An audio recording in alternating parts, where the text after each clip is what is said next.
subject of this speech is a topic which has been discovered recently and which may not exist at all. I may be talking about something that does not exist. Therefore, I'm free to say everything or nothing.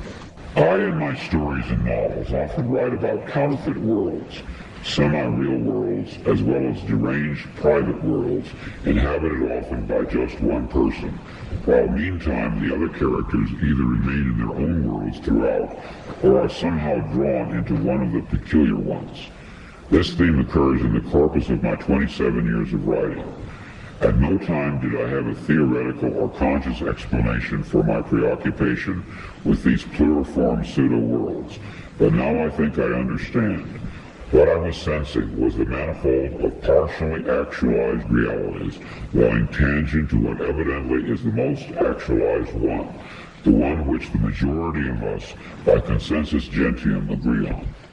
Later that day, back home again, but still deeply under the influence of the sodium pentothal, I had a short, acute flash of recovered memory.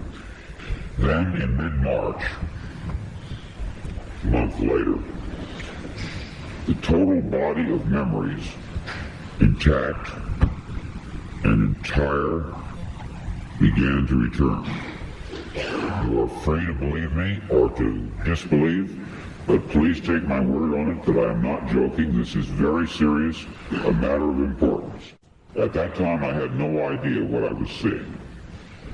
It resembled nothing that I had ever heard described. It resembled plasmic energy. It had colors. It moved fast. It collected and then dispersed. But what it was, what he was, I am not sure even now. In other words, it's a common theme in my writing that a dark-haired girl shows up at the door of the protagonist and tells him that his world is delusional, that there's something false about it. Well, this did finally happen to me. I even knew that her hair would be black. I had an actual complete sense of what she would look like and what she would say. She did appear. She was a total stranger, and she did inform me of this fact, that some of my fictional works were, in a literal sense, true.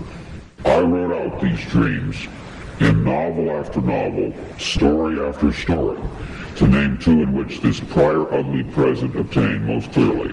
I cite The Man in the High Castle and my 1974 novel about the U.S. as a police state, called Flow My Tears, the Policeman Said.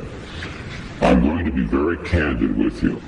I wrote both novels based on fragmentary residual memories of such a horrid slave state world.